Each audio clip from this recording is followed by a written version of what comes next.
Before we step through an active measurement with GeoSeeker, let's have a quick look at the package contents. Apart from the power cable drums, everything fits into a robust Paley case.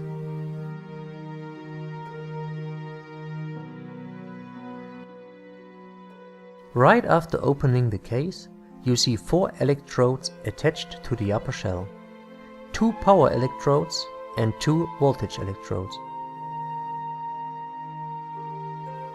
Even if you watch this video, please read the user's manual. There are much more important information concerning the usage of GeoSeeker. By default, the GeoSeeker comes with a pre-configured Android tablet PC, if not otherwise ordered. You will get the tablet PC along with a proper charger and USB cable. There are 2 short extension cables that are used to connect the power electrodes with the power cable drums. One centerpiece of GeoSeeker is the controller, which is used, as the name already implies, to control all data transfer as well as the measurement process. There are 2 small voltage cable drums attached to it. The controller is powered by 8 AA batteries. If you are using rechargeable batteries, you may use this charger to recharge the batteries within the controller. By using the tablet PC holder, you are able to mount your tablet PC directly on top of the controller.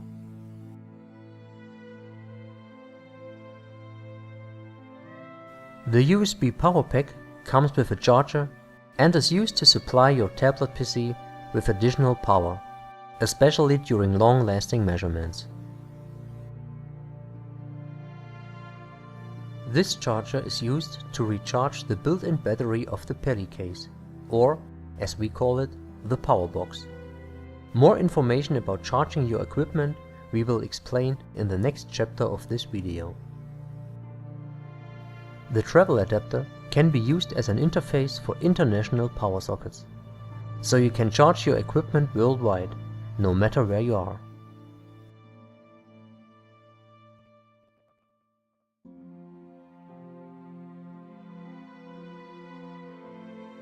Before charging the power box, please make sure to switch it off.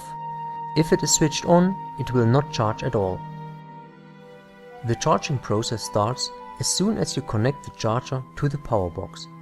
If the charge LED shines green, it is fully charged. Before using the controller, you have to place batteries inside.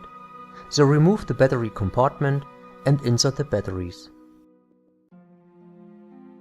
Please pay attention to the right polarity.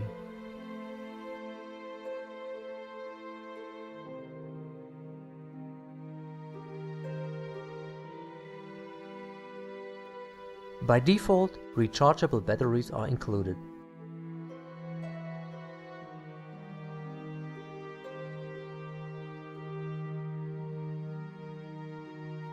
For recharging, simply connect the charger to the controller. As long as the charger is connected, the charging process is active, no matter if the controller is switched on or off. But to see the charge progress, your controller must be switched on. If the LED shines green, it is fully charged. The tablet PC can be recharged by using its own charger. For long-lasting measurements with GeoSeeker, you may connect the tablet PC to the USB power pack to extend its operating time. Don't forget to switch on the power pack. For additional information about charging your equipment, please read the user's manual. To establish a Wi-Fi connection with your GeoSeeker, please make sure your controller is switched on and the power LED shines green. Then power on your tablet PC and locate settings in your applications listing. Depending on your type of tablet PC, this may vary. After selecting settings, you have to switch on your Wi-Fi option. Then your tablet PC will search for available networks and will list them. Very soon, a network called OKM GeoSeeker should be visible. Now tap the GeoSeeker network listing to initiate the connection. Therefore you have to enter a password, which is GeoSeeker. Pay attention that only letters G and S are capital letters. Be careful to not mistype the password. You may mark this checkbox to review your typed-in password in human-readable form. Finally, you have to push the Connect button to establish the Wi-Fi connection between your tablet PC and controller. In the list of available networks, you find the current connection status, which should be connected now. Then go back to your applications listing and start the GeoSeeker application.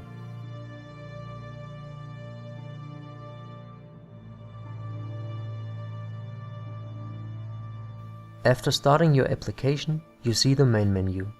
Tap on the New Measurement button. Now you have to enter a meaningful project title. By this name, you will easily find the measurement later on from your list of recorded files. In our example, we just type demo. Push Next to continue. Now you have to select a scan mode. Please read the user's manual to learn about the differences between all available scan modes. In our example, we are using the Accurate Active Scan, which is the most rigorous scan mode. Push Next to continue. This time you have to select the scan profile.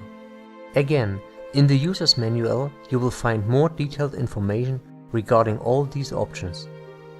In our example, we select Complete Measurement to scan a rectangular area. Push Next to continue. Here you have to select a start depth as well as an end depth. This tells the GeoSeeker in which depth it should start and in which depth it should stop the measurement. In our example, we will measure from 5 meters to 15 meters. Push Next to continue. In the last step, you have to enter information about the dimensions of the scan area. So you must enter a resolution, which is the distance between two single scanning points, as well as the length and the width of your scan field. These kind of information are very important to define the total number of scan passes during the measurement. But before starting the actual measurement, let's have a more detailed look at the preparation of the scan area.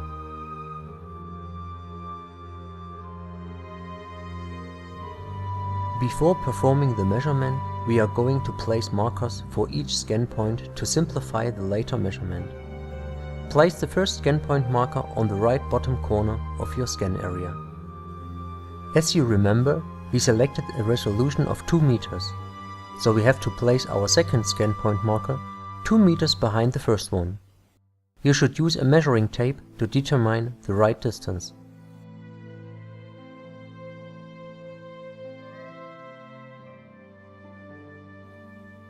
We repeat the same procedure for the third scan point marker.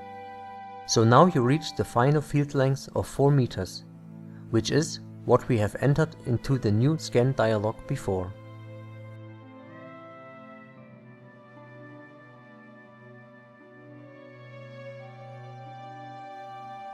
In the same way, you have to place all other scan point markers for the rest of the scan area.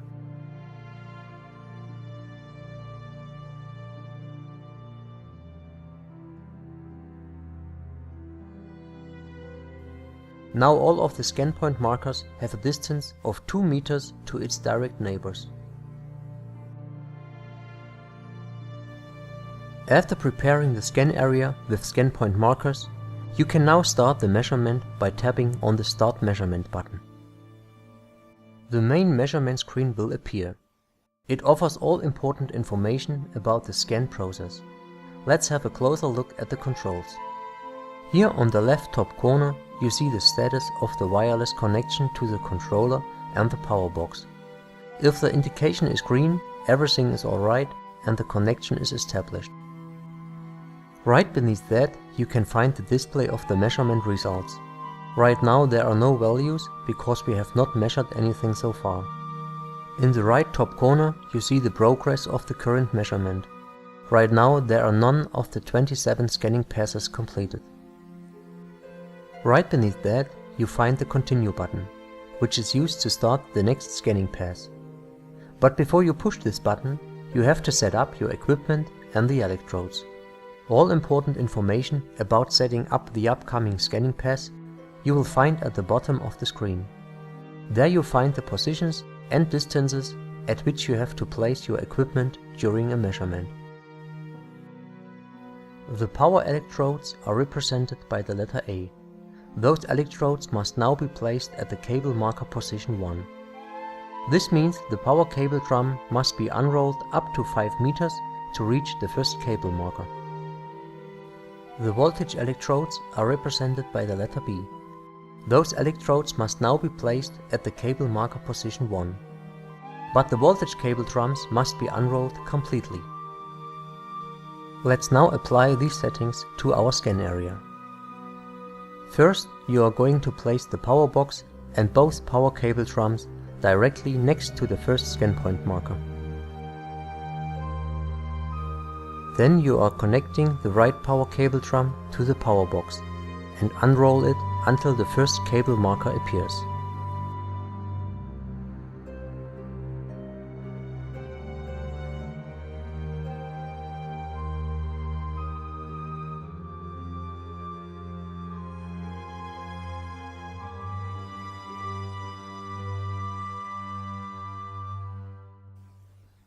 Take one power electrode and put it directly next to the cable marker into the ground. You may use a hammer to get it in there.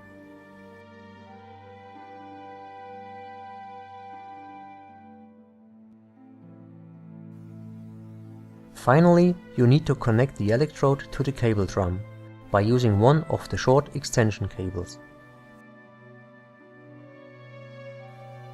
Now you have the following situation, so you must repeat the whole process for the left side again.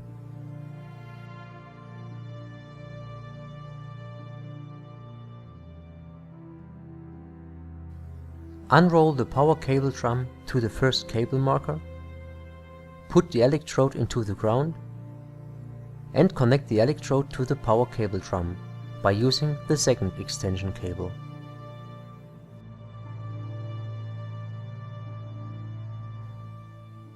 This is the current situation. You have set up the power line, which is responsible to inject electrical current into the underground. Now we are going to set up the voltage line to measure the underground voltage. Therefore, you have to place the controller in front of the power box. Now unroll the right voltage cable drum completely. This is necessary because the cable marker number 1 is on the inner end of the cable.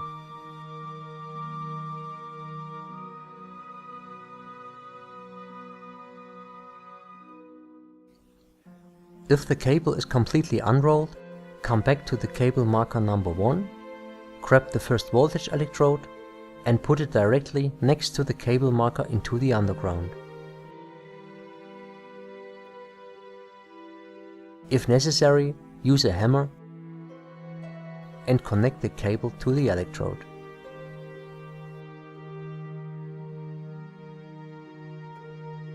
So now the current situation looks like this, and you have to repeat the whole process with the other side. Again, unroll the complete voltage cable drum and come back to the cable marker number 1.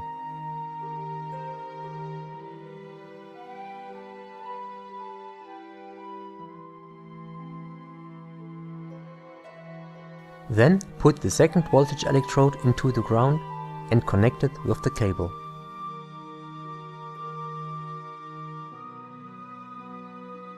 Now we have a situation like this.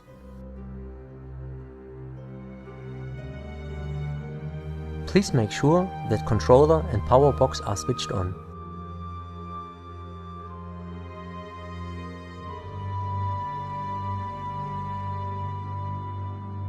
Pop up the antennas for a better connectivity and get ready to start the first scan pass.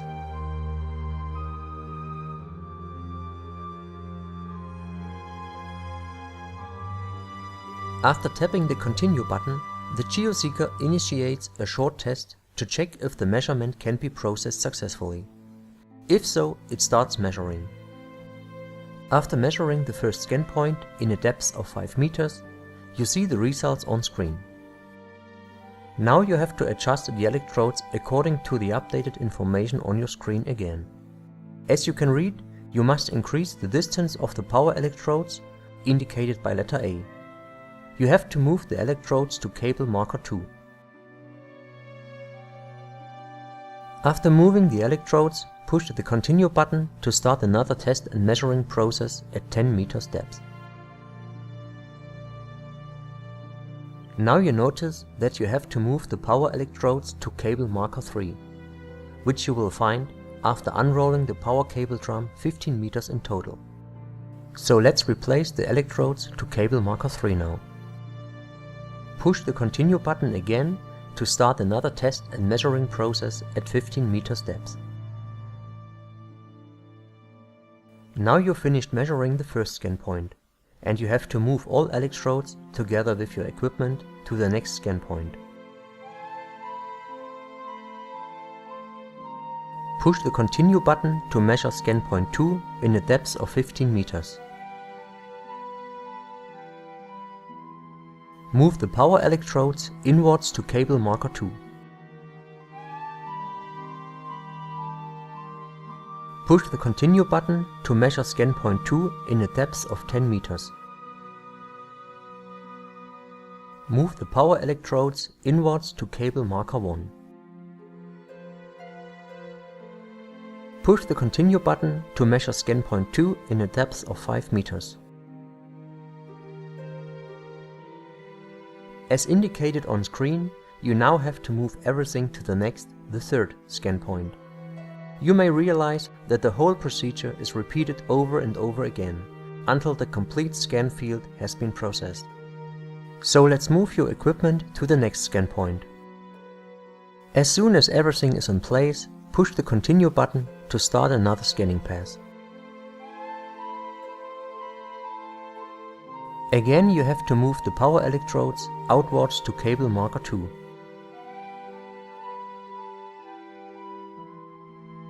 After starting the measurement by pushing the Continue button, you have to move the power electrodes to cable marker 3.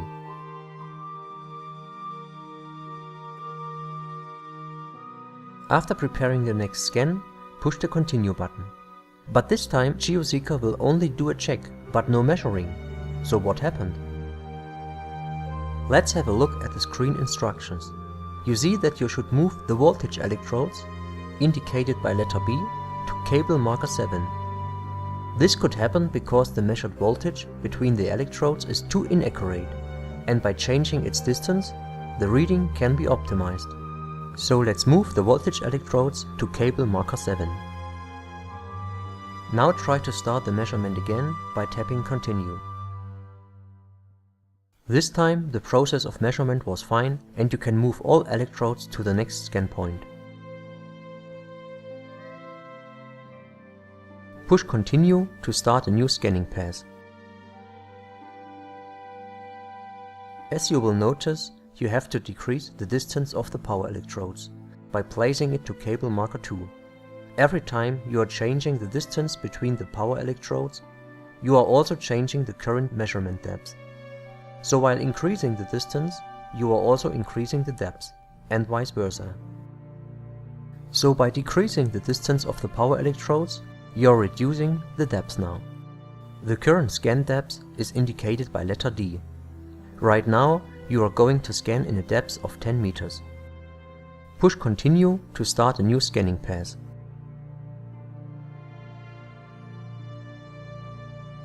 Again, you must reduce the distance of the power electrodes to measure now in a depth of 5 meters.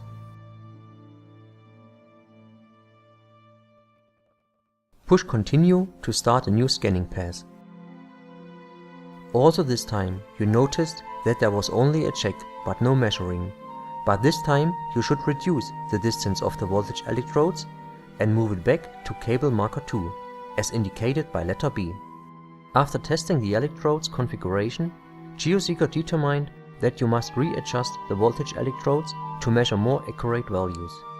So let's replace the voltage electrodes as indicated. Then push continue to try again. This time everything went well and you can move all electrodes to the next scan point. Push the continue button again and wait for the completion of the scanning path. As indicated, move the power electrodes to cable marker 2 and start a new scanning path.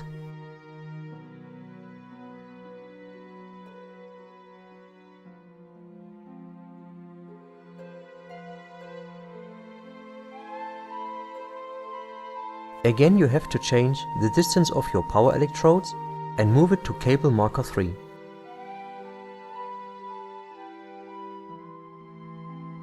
Continue your measurement. And obviously there are some more adjustments necessary. You need to increase the distance of the voltage electrodes once more.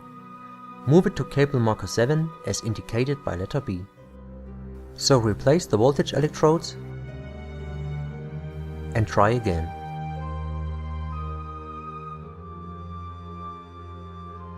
This time the process was finished successfully and you can move all electrodes to the next scan point. Push continue to start a new scanning path. Readjust your electrodes for the next scanning path as indicated and push the continue button once more.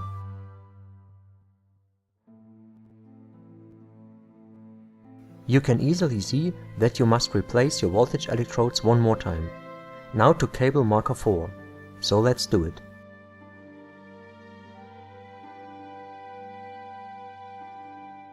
Push continue to start a new scanning path.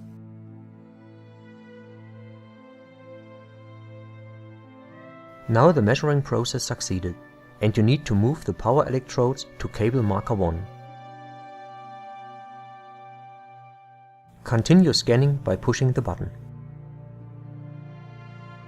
Once more you have to adjust the voltage electrodes by moving it to cable marker 2. Continue scanning by pushing the button. This time measuring went well and you can move all electrodes to the next scan point. Let's speed up a little bit and watch the next scanning passes.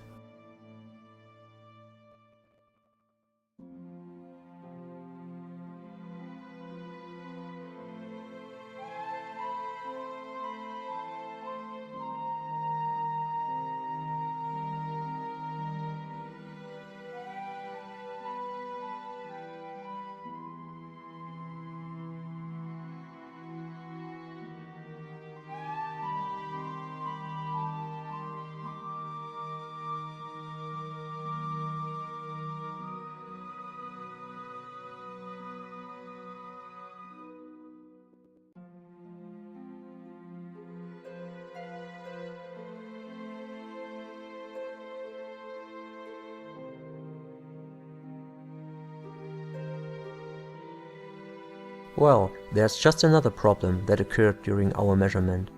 If this message appears, please check all cable connections and make sure the electrodes have good contact to the ground. Most probably there's just a loose cable that needs to be plugged in correctly. Please tap on cancel to be able to repeat the whole process, including a new check. If you tap on continue anyway, the device starts measuring immediately, without testing again. So click on cancel, check your cables and connections, and repeat the scanning path by pushing the continue button. Now let's watch the rest of the measurement.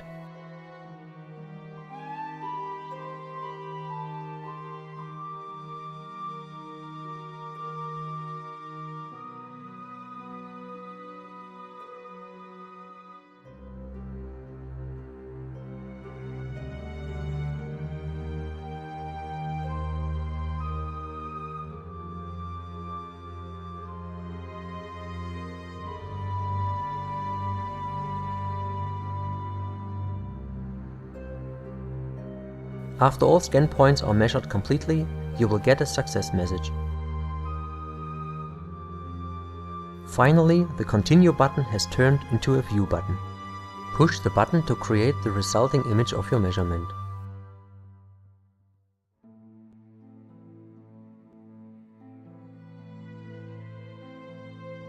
Depending on the amount of scan points, it may take a while until the final image appears on screen.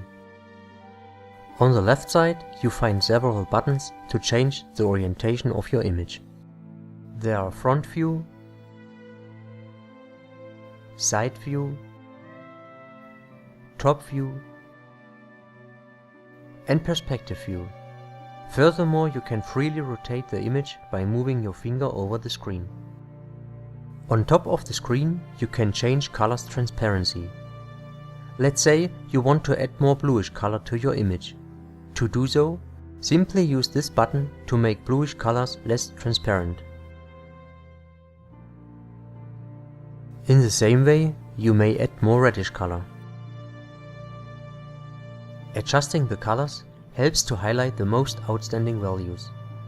So in our example, you see that the first scan point is colored in blue, which indicates a good conductivity, and that could also mean to be a place of potential water. You already learned that blue color stands for a good conductivity, which is typical for water resources. The opposite color is red and stands for a high resistivity, which is typical for cavities. The darker the color, the higher the probability of a resource. Always keep in mind to consider as many indications as possible before making decisions about your final result. Also consider environmental conditions as well as geological formations. The more scan points you have in your measurement, the more accurate your final image will be. Please read the user's manual for more examples and further explanations. For additional help with your GeoSeeker, you may contact your local dealer or OKM directly.